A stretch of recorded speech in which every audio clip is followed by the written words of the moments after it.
1980க்கு முன்னாடி உள்ள காலகட்டங்களெல்லாம் இப்போ நம்ம பயன்படுத்திட்டு இருக்கிற மாதிரி உணவுப் பொருட்களோ ஷாம்போ சின்ன சின்ன பாக்கெட்லலாம் நமக்கு கிடைக்கல. அப்போ குறைவான தேவை இருந்தால் கூட நம்ம பெரிய லெவலில் தான் அந்த பொருட்களை வாங்கி பயன்படுத்திட்டு இருந்தோம். உதாரணத்துக்கு 500 ml 1 லிட்டர் அப்படிங்கிற அளவு கொள்ளளவில் தான் நம்ம அந்த பொருட்களை வாங்கி பயன்படுத்திகிட்டு இருந்தோம். உதாரணத்துக்கு மருந்து பொருட்களோ உணவுப் பொருட்களோ நம்ம குறிப்பிட்ட நாளுக்கு மேலே அதை வச்சு பயன்படுத்த முடியாது. இருந்த போதிலும் தேவைப்படுறவங்க பெரிய லெவல்லையே அந்த பொருட்களை வாங்கி பயன்படுத்திகிட்டு இருந்தாங்க.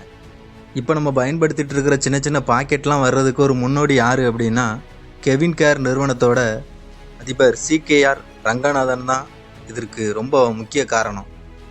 CKR ரங்கநாதன் அப்படிங்கிறவர் தமிழ்நாட்டை சேர்ந்த ஒரு தொழிலதிபர். இவருடைய அப்பா தான் வெல்வெட் ஷாம்பை முதலில் பாக்கெட்டில் விற்பனை செஞ்சாங்க. தொழிலில் புதுமையை கொண்டு வருவது இவரோட ரத்தத்திலே ஊறி போனது.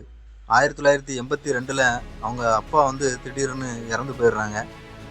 அதுக்கப்புறம் குடும்ப தொழிலை பார்க்க வேண்டிய நிலை CKRக்கு ஏற்படுது. இந்த நிலையில தான் அவர் தன்னிச்சையாகவே ஒரு தொழில் தொடங்கணும்னு முடிவுக்கு வராரு. 15,000 ரூபா முதலீட்டில் அவருடைய தந்தை பெயரான சின்னி கிருஷ்ணன் நினைவாக சிக் இந்தியா என நிறுவனத்தை தொடங்குறாரு. ஷாம்பு தயாரிப்பில் திறமையானவரான இவர் புதுச்சேரியில் 4 ஊழியரோட ஷாம்பு தயாரிப்பில் ஈடுபடுறாரு. 300 ரூபாய் வாடகைக்கு ஒரு இடத்தையும் வாங்குறாரு. 3,500 ரூபாய்க்கு ஒரு மிஷினையும் வாங்குறாரு. அப்போ மொத 7 ml ஷாம்பு கொண்ட 75 பைசா மதிப்புள்ள பாக்கெட்டுகளை அறிமுகப்படுத்துகிறாரு. முதல் ஆண்டிலேயே 20,000 பாக்கெட்டுகளை விற்பனை செய்கிறாரு. தன்னுடைய சிக் ஷாம்புவை மக்கள் மத்தியில் பிரபலப்படுத்துறதுக்காக ஒரு அறிவிப்பையும் வெளியிட்டார். அது என்ன அப்படின்னா, பயன்படுத்தப்பட்ட சிக் ஷாம்போட 5 கவரை கொண்டு கடையில் கொடுக்குறவங்களுக்கு ஒரு ஷாம்பு பாக்கெட்டை இலவசமாகவும் அறிவித்தார். இது மூலம் பிரபலமான அவங்களுடைய ப்ராடக்ட் அந்த வருஷத்தில் 12 கோடி ரூபாயை வருமானமாக பெற்றது. அந்த காலகட்டத்தில் புகழ்பெற்ற நிறுவனமான வெல்வெட் ஷாம்புவை பின்னுக்கு தள்ளி இவருடைய நிறுவனம் முன்னிலையில் வந்தது.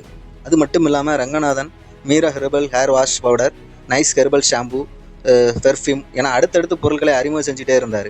அந்த வகையில் தென்னிந்தியாவில் இவரது நிறுவனம் மிகப்பெரிய நிறுவனமாக உருவெடுத்தது. இதை அடுத்து தன்னுடைய நிறுவனத்துக்கு கெவின் கேர் என பெயரை மாற்றினார். 1998 வருஷம் கெவின் கேர் நிறுவனம் அதிகாரப்பூர்வமாக செயல்பட தொடங்கியது. அழகு சாதன பொருளை சந்தைப்படுத்துறதுக்காக இவருடைய நிறுவனத்தை சென்னைக்கு மாற்றினார். அதுக்கப்புறம் அப்படியே பால் உற்பத்தி துறையிலையும் கால் பதிக்க ஆரம்பித்தார். இதற்காக காஞ்சிபுரத்தை சேர்ந்த பிரகாஷ் டைரி என்ற நிறுவனத்தை 30 கோடி ரூபாய்க்கு வாங்கினாங்க. 2008 வருஷம் அந்த நிறுவனத்தை வாங்கி அவர் படிப்படியாக அதை விரிவுபடுத்தினார். 2013 கெவின் டைரி 250 கோடி ரூபாய் வருமானம் ஈட்டியிருக்கு.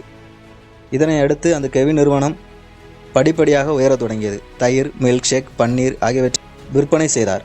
பின்னர் 2018 ஆண்டில் இவரது நிறுவனம் 1532 கோடி வருமானம் ஈட்டு நிறுவனமாக மாறியது.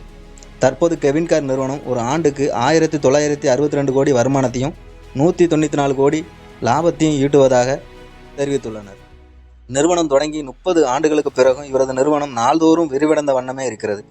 7 பிரிவுகளில் சுமார் 500க்கும் அதிகமான பொருட்களை கெவின் கேர் நிறுவனம் விற்பனை செய்கிறது. நிறுவனம் புதுமைகளை கொண்டு வருவதை மட்டும் இன்னும் நிறுத்தவில்லை. தொழிலில் புதுமைகளை யோசிப்பவன் வெற்றி பெறுகிறான். தன்னம்பிக்கையோடு உழையுங்கள், வாழ்க்கையில் வெற்றி பெறுங்கள்.